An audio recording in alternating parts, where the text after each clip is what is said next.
So I'm going to just, to get us started, tell you a little bit more, give you a bit more background. Our webinar is hosted by the Global Health Network, which has over 300,000 members and provides knowledge exchange, supports training, professional development and research. And we're going to have more than 500 attendees today. Most of you are on Zoom. If Zoom is full, then you can watch us on Facebook. And as mentioned, we want you to send in messages via the Q&A tab. If you're on Facebook, you can send messages via Facebook. And then also, I have my Twitter here, @RunningMadProf, so you can send in any questions there or any other comments. Keep in touch via that. I'm based in Liverpool at the Walton Neuro Centre, and I'm also work closely with infectious disease colleagues here at the university. Our research on brain infections covers quite a wide portfolio, from epidemiology all the way through to disease mechanisms and therapeutics. These are some of the leaders of the various arms of the program here. And our Brain Infections Global program is hosted on the Global Health Network website. This is the web page here. And so we have a couple of thousand members. We're very glad to increase that membership. So if you like what you hear today and want to follow more closely, then go onto the Global Health Network page for Brain Infections Global and join us there. And we get lots of visitors every day, and especially for our events. So we do quite a bit of training, and you can see the training tab here. And if you click on that tab, you will come across things like our neurological infectious disease course, which we had to cancel this year. And also the Neuro ID e-learning. These are free modules that you can access. So when the COVID pandemic started, we set up a couple of resources on our Brain Infections Global webpage. This resource tab has all the latest publications, peer-reviewed publications, and then the preprints that have not been peer-reviewed. And so this is quite useful if you want to wade through all the literature and just have ready access to all the stuff of relevance to neurologists.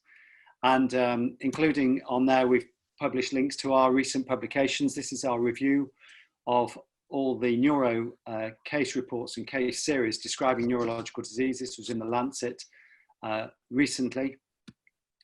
And also, this is a paper led by colleagues, particularly Ben Michael and other colleagues, looking at the spectrum of disease across the UK, a combination of neurological and neuropsychiatric presentations. And interestingly, you know, what's interesting when you get different disciplines working together is they see things from a different perspective. And this psychiatric versus neurological viewpoint is very interesting. There's been a lot of discussions recently about the terms encephalopathy, delirium. We're going to hear a bit more about that today. And then we also, the other tab, which is quite useful, is the COVID Neuro Network, which was set up. And through this network, anyone can join. You get access to these case record forms so that you can collect your own data. So we set this up right at the start of the epidemic. And also we provide case definitions. It's quite important that people use the same case definition so that we can compare things. And in fact, what we've done subsequently is set up an individual patient data meta-analysis. So we have all the data, or most of the data, from all the papers that we reviewed in the Lancet article. And then in addition, a lot of people are sending us their unpublished data that they've collected on these case record forms.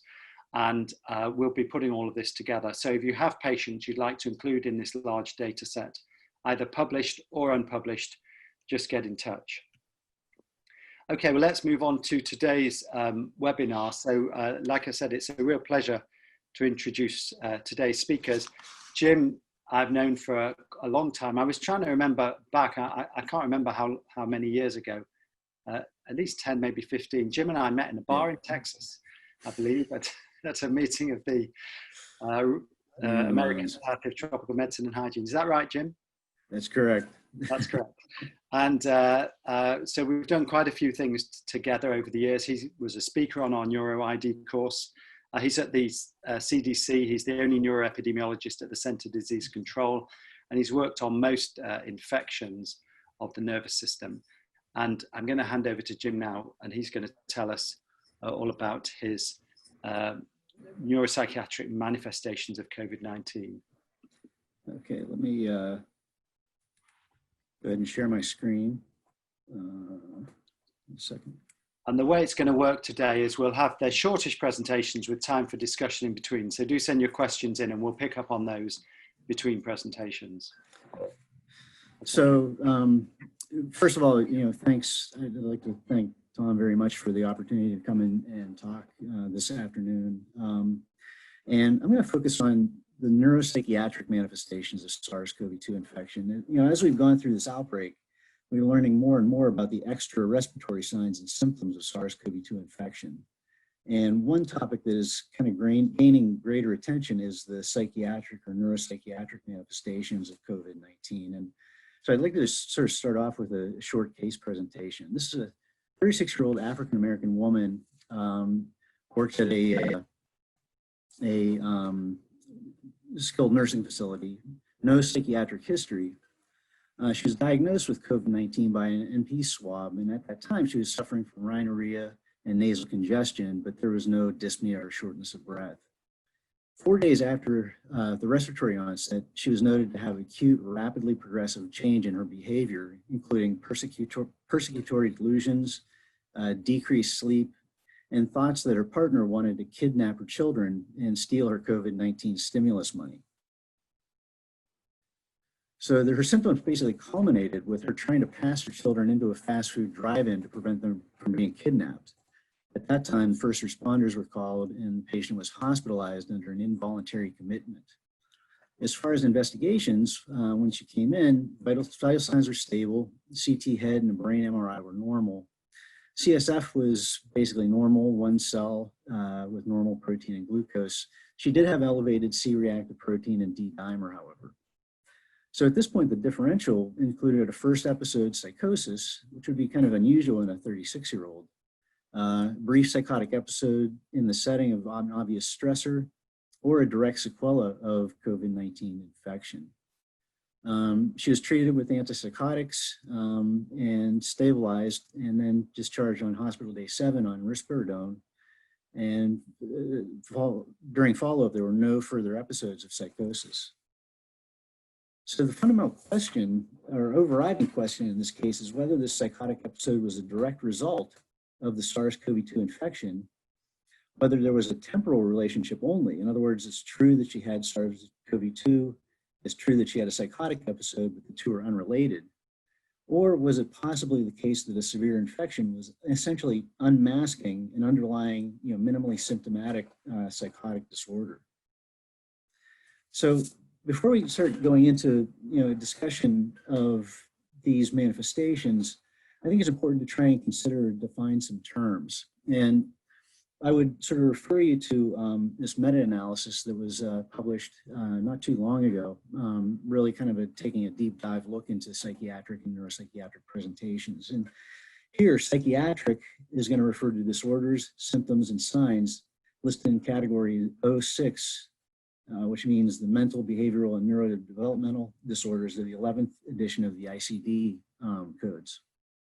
Neuropsychiatric specifically refers to psychiatric disorders, symptoms, and signs that are a result of brain disease or damage. So, but even given those terms, the literature is a bit murky in terms of how these things are defined. Some authors use the term neuropsychiatric to refer to any neurologic sign or symptom and will include such entities as headache, fatigue, or paresthesias. Others, however, refer to neuropsychiatric manifestations strictly to refer to the psychiatric manifestations caused by brain injury, including psychosis, delirium, and mood disorders.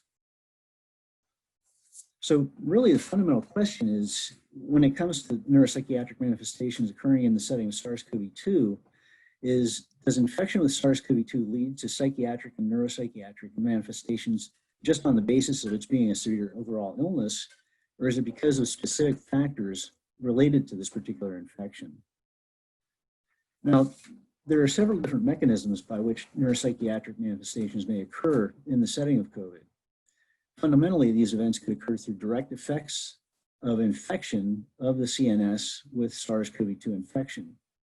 Or it may be due to just the indirect effects via immune response to the viral infection.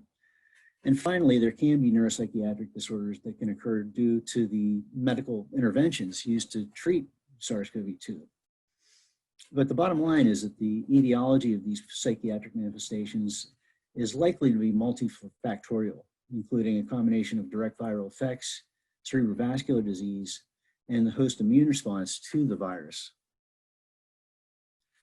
Now, in addition to just psychiatric illness that may be on the basis of viral infection, there's certainly a plethora of secondary or reactive mental illnesses that can be due to factors associated with the pandemic. And what do I mean by that? Well, for instance, there are social and governmental responses to the pandemic, including social distancing and quarantine, that may lead to feelings of isolation and depression.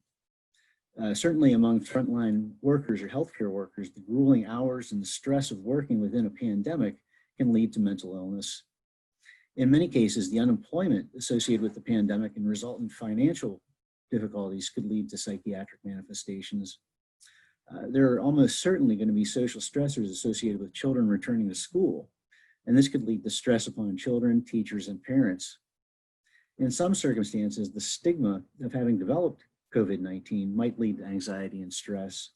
And then finally, there have been reported cases of post-traumatic stress disorder, or PTSD, among both COVID-19 patients as well as healthcare workers.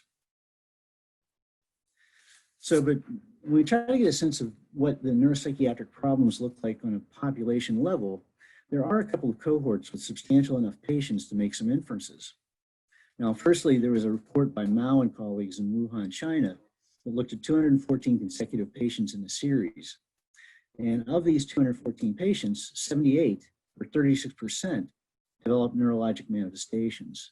Now, most of these findings were sort of soft findings, such as headache, dizziness, or fatigue, and objective neurologic deficits were sort of rarely encountered. Another series of patients in Strasbourg, France, identified 58 consecutive patients admitted due to severe respiratory disease from SARS-CoV-2. And they found neuropsychiatric problems, including agitation in 69% of cases, and a dysexecutive syndrome entailing difficulty in cognition, planning, and comprehending in 36%. And then there was the series from the UK that Tom referred to, identifying 125 patients from a nationwide rapid portal system in the UK. And of these 125 patients, 39 developed quote unquote altered mental status. And of those 39, 23 of these altered mental status patients, or 59%, developed psychiatric manifestations. And this large number of patients with altered mental status led the authors to conclude that this, quote unquote, the large number of patients with altered mental status warrants further study. And this was particularly emphasized among younger individuals who were developing neuropsychiatric problems and symptoms. So I'd like to briefly note delirium specifically, because it seems to be particularly prominent and severe in COVID-19. Now, delirium is not an uncommon problem in the ICU setting. However, it's been estimated that up to 65% of cases of COVID-19 might go on to develop delirium. Now, in addition, some series have suggested unusual manifestations of delirium in SARS-CoV-2 infection, including agitation, muscle rigidity, abulia, and alogia. And it's been suggested that the delirium in the setting of SARS-CoV-2 takes an unusually long time to resolve. In other words, it's just persistent beyond which most other sort of situations of delirium are resolved. And that the presentation of delirium in COVID-19 portends a poor outcome in the acute phase of illness. So there have also been many case reports and small case series describing a multitude of other neuropsychiatric manifestations in the setting of COVID-19. And these include acute mania or manic episodes, delirium, as we'd already discussed, psychosis, such as in our case presentation, panic disorder, and then also visual and auditory hallucinations. Now, it should be noted that in these settings, causality is somewhat challenging to substantiate. And most evidence is dependent on a temporal relationship. Further work is definitely needed to try and substantiate the causal association between COVID-19 and these various psychiatric disorders. I just wanted to briefly mention two particular situations that clinicians should be vigilant for. It's important to always keep in mind that patients with dementia, underlying dementia, will often do poorly in the setting of a severe infection. And it's really been estimated that up to 98% of patients with dementia in SARS-CoV-2 will experience neuropsychiatric symptoms over the course of their disease. Another issue to keep in mind is the possibility of PTSD, as we've already mentioned. Now, the point prevalence of PTSD following general admission to an ICU is estimated to be about 34%. And this is actually around the prevalence of PTSD estimates for people admitted with SARS-CoV-2 infection.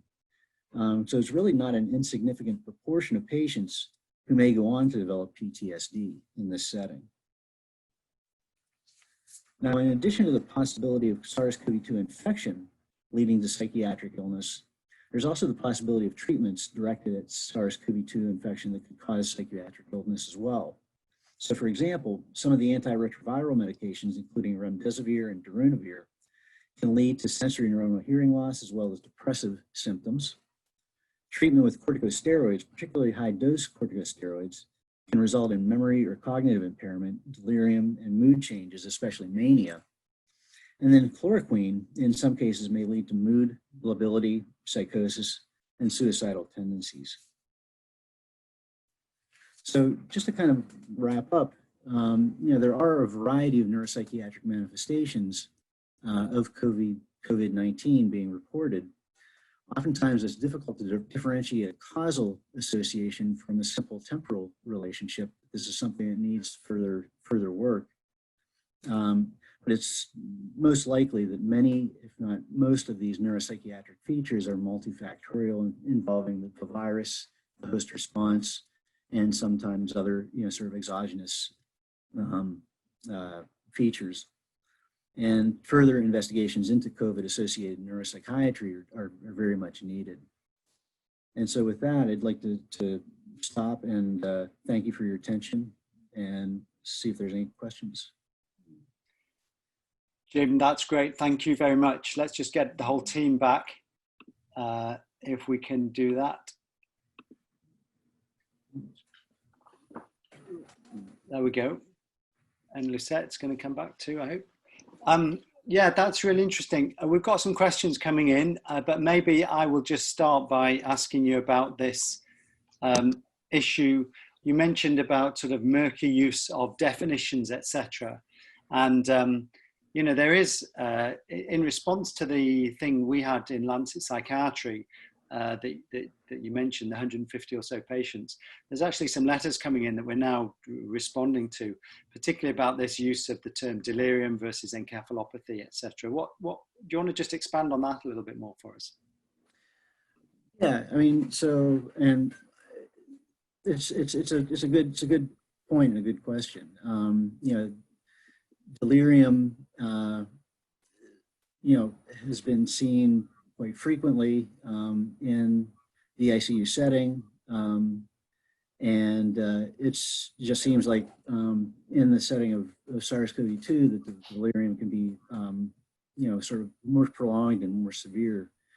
I think what you're asking is how do we define these terms, encephalopathy versus delirium versus altered mental status? And it's a good point, because the sort of nuances of those terms is important, I think. The use of the term altered mental status, which we use quite frequently here in the U.S., is fairly non-specific, and should probably be broken down into disorders of cognition, disorders of behavior or behavioral ability, and disorders of focus or ability to interact. What, Bruce, in Australia, what terms are people using there? I mean, it seems from our discussions, or certainly the literature, that it's almost as if, I mean, there are precise definitions that people aren't using. And essentially, neurologists tend to use encephalopathy, psychiatrists tend to use delirium. They may be looking at the same patient. Bruce, what's your perspective from Australia on this? Yes, I agree, Tom. The terms are often used interchangeably and often specialty specific. Geriatricians, for example, often use the term delirium, and people don't use specific definitions. They are quite vague, and there are even some people who would say encephalopathy is a general term and delirium is a type of encephalopathy. So I completely agree with you. It's a label that needs proper definition, or even in that absence, people should characterize it and not just leave it hanging. Maybe describe what they're seeing. Yeah, Yep. yeah. Let's. I think that discussion will roll and roll. Let me just pull in some of the questions here that we've got from people who've listened to your talk. Firstly, from Vanshika Singh. How prudent is it to draw a parallel between encephalitis lethargica? It's not strictly on what we've talked about, but it's in the territory. Encephalitis lethargica from Spanish flu, and now these neuropsychiatric manifestations in COVID-19.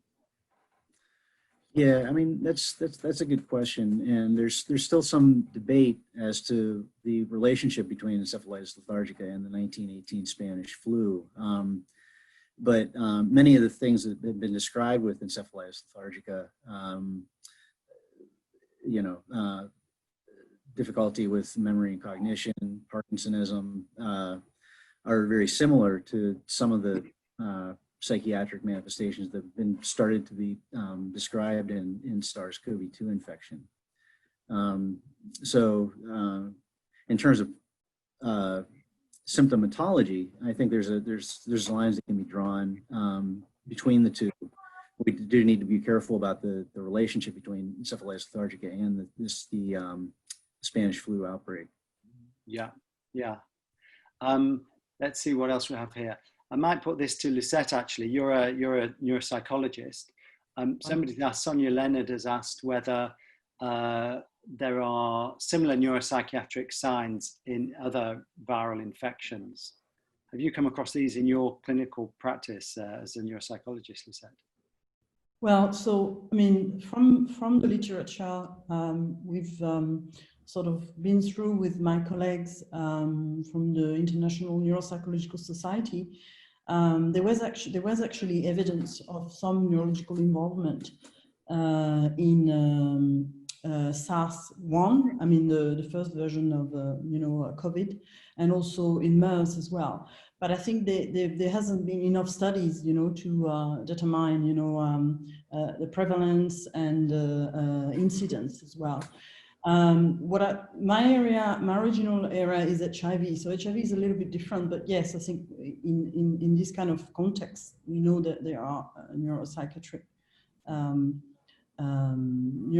consequences. So I guess from that HIV perspective, what we know as neuropsychologists is that infectious disease have the potential for direct brain invasion, and that direct brain invasion can definitely be associated with neuropsychiatric changes. They may actually happen as a new incidence, or they may actually reveal an underlying condition. So it's not something unusual, yeah, I would say. Thanks. I think there you also answered a question from Eva Vetz about neuropsychiatric syndromes following the first SARS. All right, well, we've got more questions, but I think we'll move on now to the next talk, and we can perhaps pick up on some of these other questions shortly. So now I should introduce the Australian team properly. So Bruce Brew is probably well known to most neurologists who work in this kind of area. He's consultant physician and neurologist at University of Notre Dame, Sydney, and professor of medicine at University of New South Wales. And his work has been, I guess the work you're best known for is on neurology and HIV-related dementia and other aspects related to that. And then Lucette, I think, has been working with Bruce for, I don't know how long you've worked together for. A long time. A long time, fair enough. Okay, we'll keep it vague. And she's a neuropsychologist. Oh, 19 years. 19 years, that is a long time. Yeah, it's amazing. Lucette's a specialist in brain imaging and a senior lecturer at the University of New South Wales. They're both working on this ADAPT study, and I think that's what we're going to hear about now. So Lucette's going to present, and then we'll all discuss at the end. So go ahead and share your screen, please, Lucette.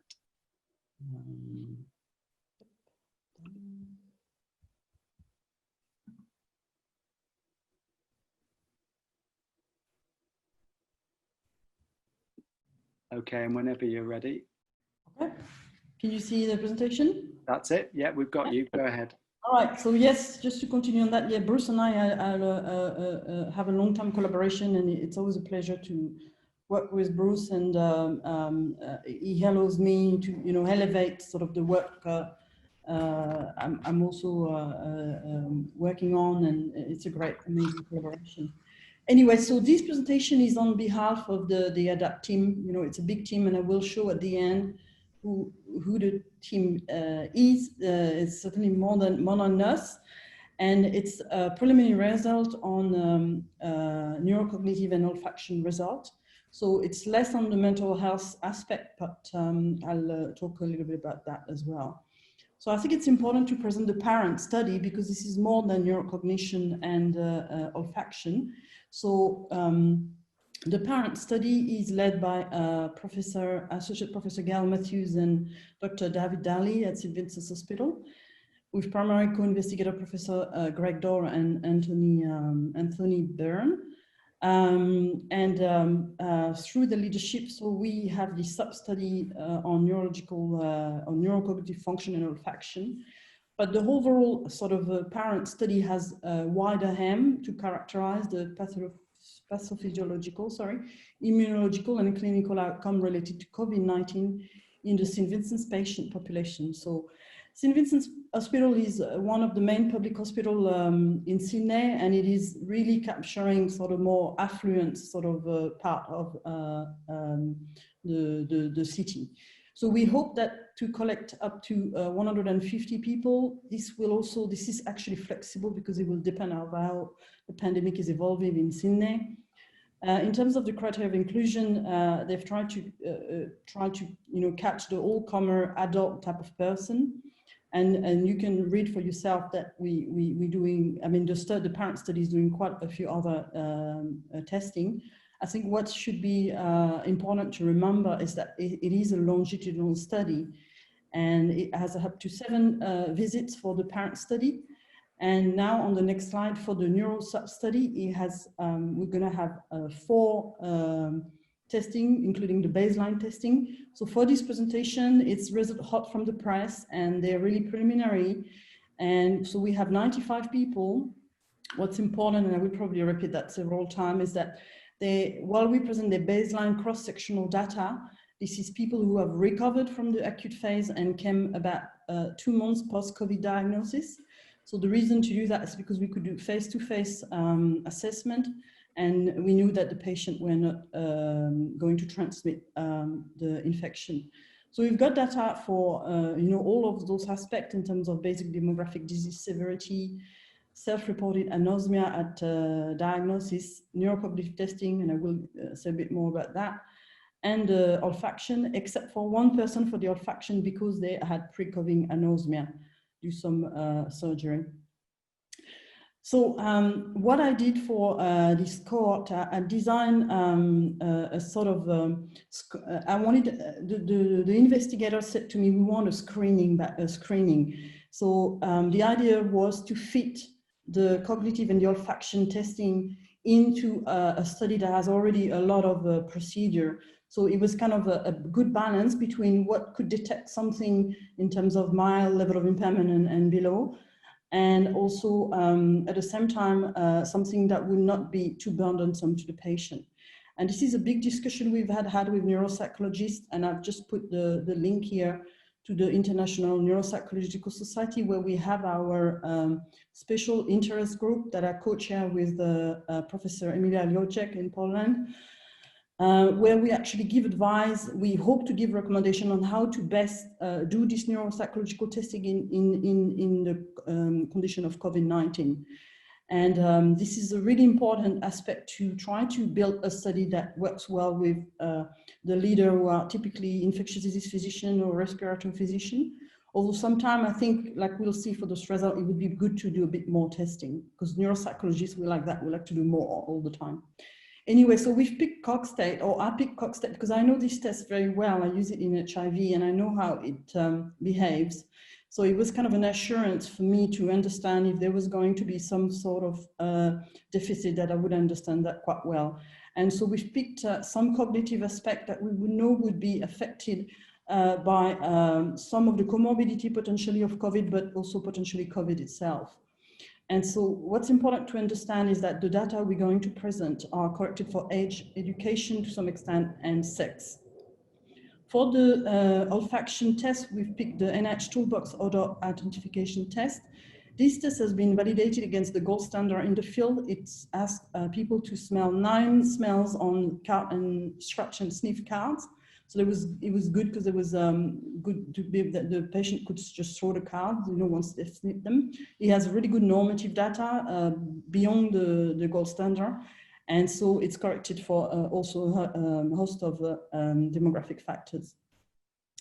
So let's go deep into the data now. So what we decided as a group, neuropsychologists, neurologists, Bruce and the associated the primary investigator, is to look at the severity of the infection as a sort of classification. So we group people in 3 categories, people who were from the community but had mild symptom initially, between 0 and 1 COVID symptom, people who had severe, we call severe community, people who had at least 2 and more COVID symptoms, and people who were hospitalized. So the first thing you can notice that, of course, reflecting what happened in Sydney for the first wave, we had less hospitalized people, but they are very well characterized. So we had them, and so most of them, in average, they were older than the other groups, more male. And I think what's interesting is that, what's very interesting about them is that the worst symptom compared to the other group is chest pain, but also interestingly diarrhea and vomiting, which I thought was interesting because it was not thought as an issue initially, and also this what we just talked about, altered mental status. And then what I just want for the audience to notice is that the severe community group had a lot of report of symptom on many and so I think that there is something there about this group in particular. And then I think another thing that I thought was interesting in terms of the fatigue, about everybody reported fatigue. So I think in the future it will be interesting for research to understand, what is more or less important in terms of representing those groups. Anyway, so we gone from that, and so the first thing we wanted to check to see how our results panned was whether this COVID severity classification were associated with comorbidity.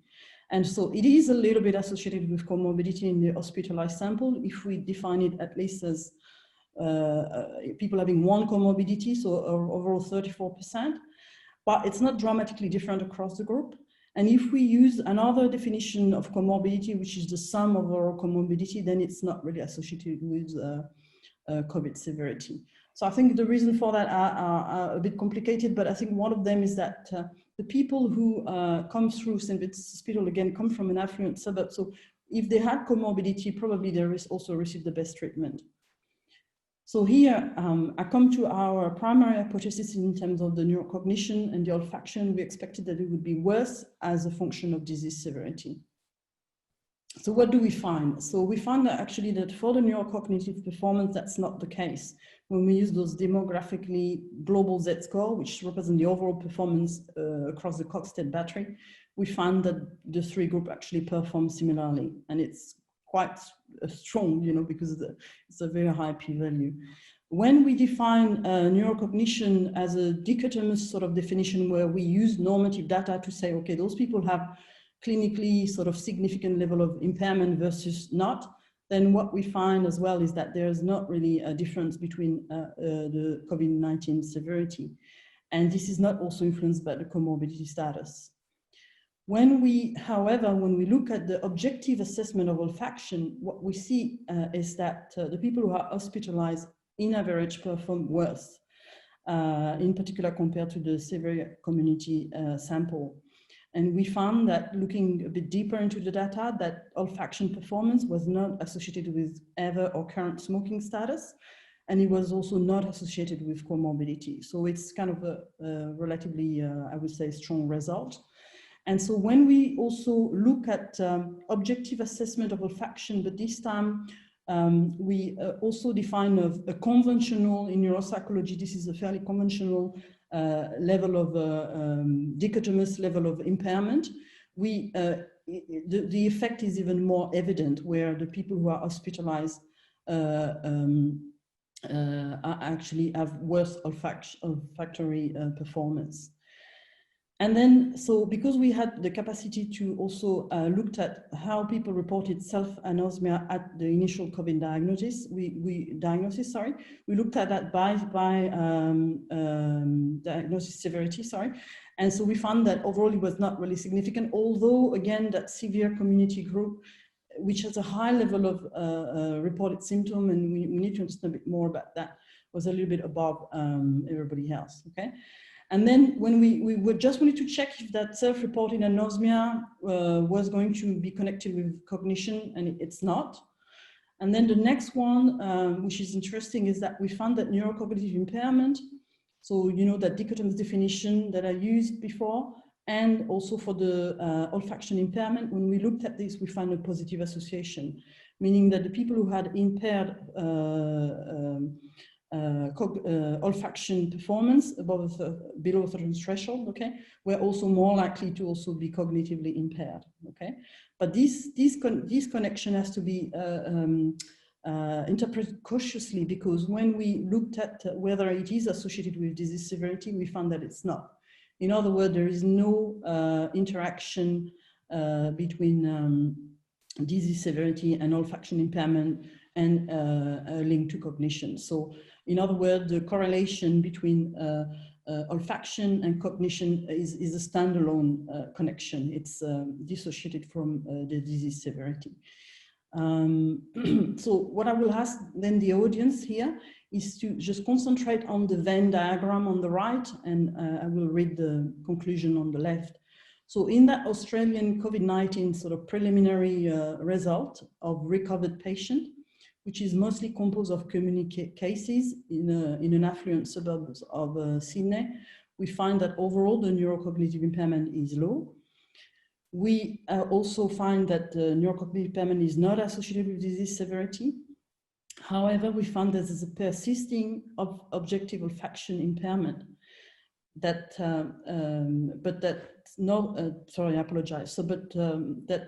the self-reported anosmia, however, was not associated with disease severity. And then we also find an impairment on the olfaction test is associated with neurocognitive impairment, but this is independent of disease severity. And so on the right-hand side, you also notice this green box where I just put some other aspect that we am looking in the future. So how people have reported the cognitive symptom at COVID-19 diagnosis, because we know some people have recovered and their cognitive symptoms were much worse than when we tested them. We know that the mental health is going to play a role, and of course, you know, the dynamics of biomarkers, in particular the immune biomarkers, will be really important to look at. And then just food for thought. So this is, you know, where Bruce has a major input, and also the primary investigator in trying to elevate the data towards some more generic generalization or generic, interpretation that sort of has, you know, a wider impact. So it's a little bit provocative, but I think it's to generate some talks. So from our data, you know, there's been quite a few hypotheses out there, and the hypotheses actually were not based on data, but so when we start to look at data, and what we see here is that our data would tend to say that the brain is actually affected, and that the idea that the brain is not affected is probably not an hypothesis we should retain. That the brain is only affected by a complication of hypoxia. Also, I don't think we should retain this as a primary. I mean, this is an hypothesis to to really test in the future.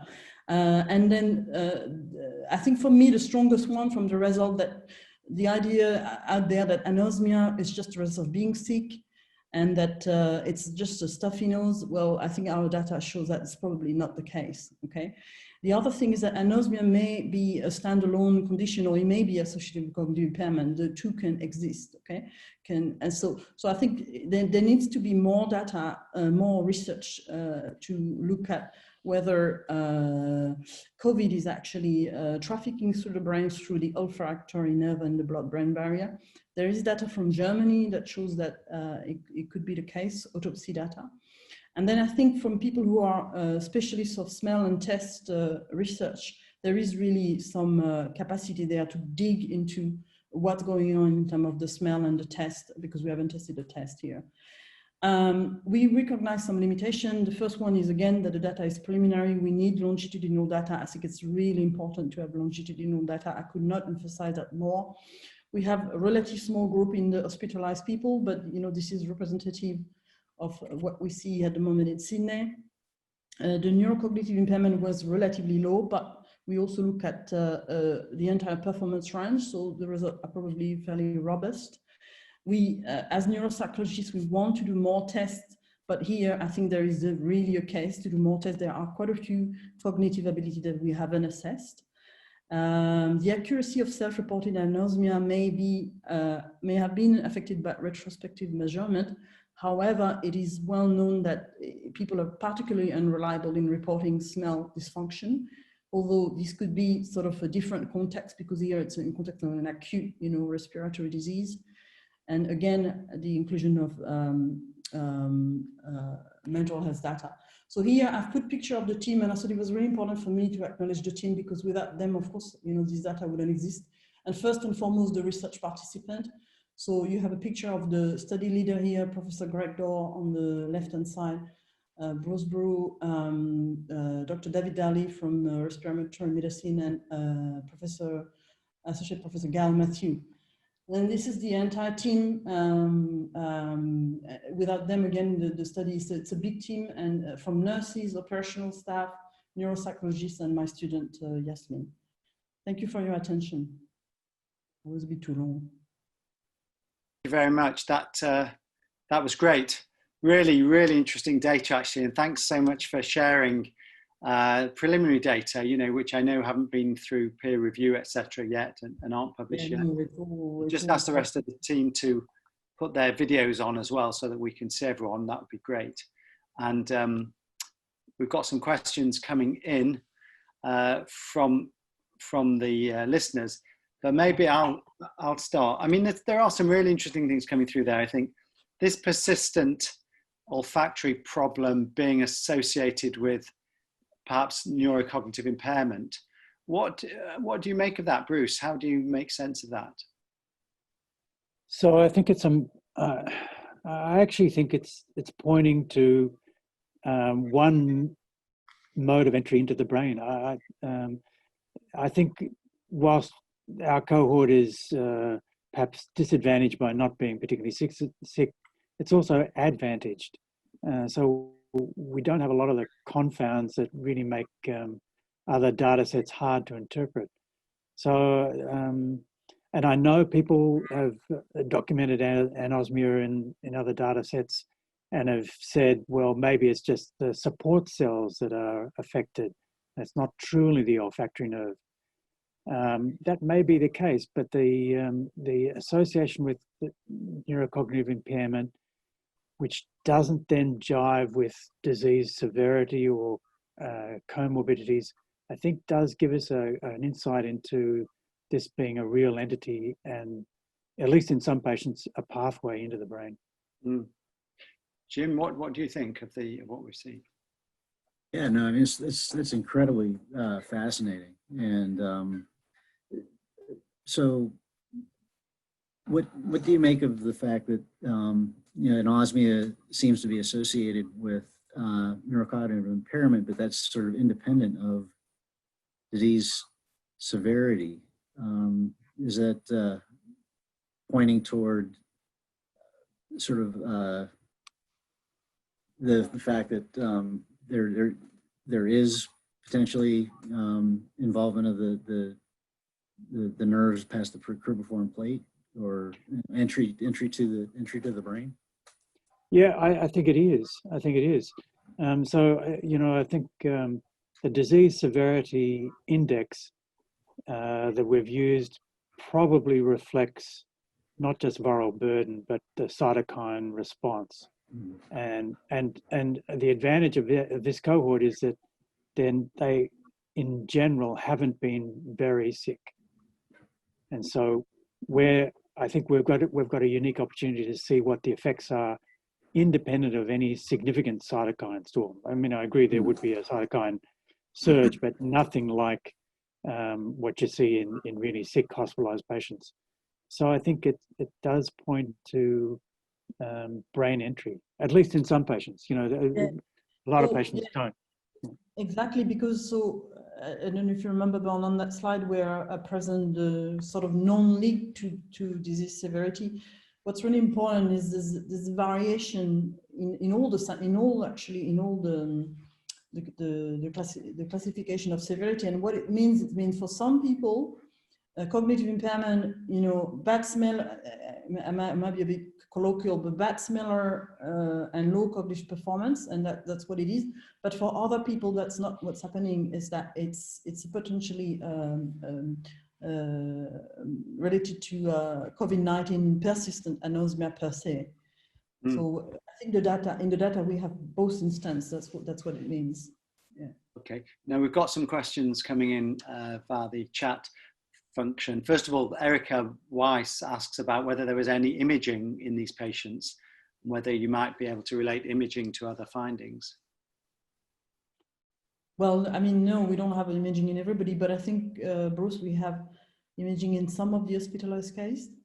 We do, and we're in the process of writing that up. We've got two. We're not hearing you that clearly, actually, Bruce. Just shout in, maybe. Okay. Yes, we do have some imaging. We managed to do some special MR studies in two of the patients in the cohort who were very sick. They were both in ICU and on ventilators. And the really interesting thing is that they have evidence of blood-brain barrier impairment by K-trans, and it seems like it's subtle and diffuse. And second interesting thing, we did MR spectroscopy of the brainstem and focused on the pons and medulla, and it looks like there's a signal there that is not normal, and it's a succinate peak. So that's open for interpretation, but it's not what you would consider to be the effect of systemic hypoxia. These were sick patients, and it might, I guess, either indicates some effect on the brainstem, which we've seen in animal models, and second possibility is not exclusive, but and or might indicate local hypoxia from blood-brain barrier impairment and nutrition related deficits. There's a couple of questions picking up on pathophysiology, but before I bring you those, someone called Eva Vetts keeps asking questions about long COVID patients. I don't know what long COVID patients means. So Eva Vetts, please explain, unless everybody's looking equally puzzled. Just explain what you mean by long COVID patients. Maybe it's a typo, but do send in some more information.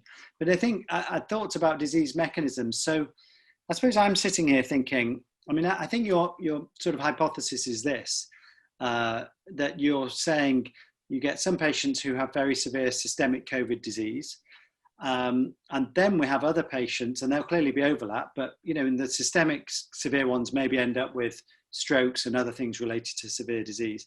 But then you've got other patients who aren't having that, but they're getting virus in their nose, they're getting loss of smell, and then in those, viruses going up into the brain and causing neurocognitive impairment. Yeah, I got it. So in some. So I suppose I'm thinking that's interesting, but there are other, viral brain infections where virus gets across, perhaps through the olfactory route or the trigeminal route, and then it causes damage by causing inflammation in connected pathways like, the temporal lobe. So, we in herpes encephalitis, that's thought to be a route. But we're not really seeing that with these patients, are we? We're not seeing inflammation in areas where you might expect to. So I'm guessing you're going to say, oh, well, the virus is getting in and just causing very subtle changes that you can only pick up with things like MR SPECT, etc. Why? It's not really quite hanging together for me. So in your answer to that question, also please answer this from Vanshika Singh, who is also asking about ACE2 expression on the olfactory epithelium and whether you think that's involved. Could that be a route in? And then also making the point, maybe a cytokine storm is causing a breach of the blood-brain barrier. But again, my understanding is the olfactory route, there is no blood-brain barrier there. So it's a different way in. If you're talking blood-brain barrier, you're talking about the rest of the vasculature. Oh, we're not going to Bruce, we've not got your sound. I think, Lucette, you'll have to answer for him. You've worked together for 20 years. You'll know what he was going to say. Well, you see, that's what's amazing with Bruce is that each time I ask him something, he still always surprises me, the way he thinks. And, right. Yeah. Let's see if your sound's really working. On the edge, on the cutting edge. Listen, what I think is that the data from Gislen, from Sweden, so they've looked at severe cases with COVID, and they do find abnormal NFL and an astrocytic marker. So and then Paola Cinque, who's worked with them and as long-term collaboration with them, interpreted that it was mostly apoxia and it was probably this. And well, so probably, in some patients, maybe not. So I think at least at the minimum, what the data would mean is that we need to keep an open mind that in some people there may be direct viral impact. Yeah, Bruce. Yeah. Can you hear me? Yes, yeah, and we've got like about 1 minute left, 40 seconds left for the news. Okay, so I think there are two routes of entry in some patients. One would be through the olfactory nerve, and sure, the supporting cells around the olfactory nerve may be bearing the brunt of it, but then there's spillover in some patients. And second, through the blood-brain barrier, which could be impaired just from the cytokine storm or direct endothelial infection without necessarily a cytokine storm. And then why don't we see much inflammation? That's really interesting, but we know that from the animal model, there's transneuronal spread, and there wasn't much inflammation at all. So I think it is causing neuronal damage with not that much inflammation in this subset of patients. There are others where the cytokine storm, I think, takes off and may cause more havoc. Yeah, and I think the other thing of that sample, we're hitting on the news time, so we're going to have to, I'll give you 10 seconds for a final point. Well, so the age of the patient, so 55.8, those people aren't very old, and I think maybe all the comorbidity effect and the hypoxia, it's probably true, but in maybe older ages, Right. And I think that's the other aspect of that cohort. They're not super old. Well, thank you. Thanks both. I've got thanks to all three of you. I've got a few closing slides. First of all, just to say to the audience, you heard it here first on the COVID Neuro webinar. If this hypothesis proves to be correct, and this is the way the science goes, then you've heard it here for the first time, which is great. You've also heard here the ongoing debate about encephalopathy versus delirium. Jim and I sit on a WHO group who are trying to thrash this out at the moment. And there is, of course, the 10 societies definition of delirium, which some of you will have come across, which is helpful, but I'm not sure it's the complete answer. To finish off with, I'm just going to show a few closing slides. Here we go. So firstly, thanks to the speakers, as I've just mentioned. Do visit the Brain Infections Global website if you want to access various things. The training resources and the COVID Neuro resources are shown there. We also have, if you want to look back at previous webinars, they're here under the News and Events tab. So you can see some of our previous webinars, which have also been interesting, contentious, entertaining, and all of the above. And if you're more for the entertainment rather than the hard science, then I would encourage you to join us with the Scouse Science webinars and podcasts. So this happens once a month. The next one is on Thursday, the 3rd of September. If you Google Scouse Science, you'll find the links. And we have a BBC presenter, Roger Phillips, and a Pro-Vice Chancellor of our university, Louise Kenny, who will be talking about all things COVID, science, Scouse, and other. Scouse, by the way, is a colloquialism for things to do with Liverpool and the great Merseyside area of England.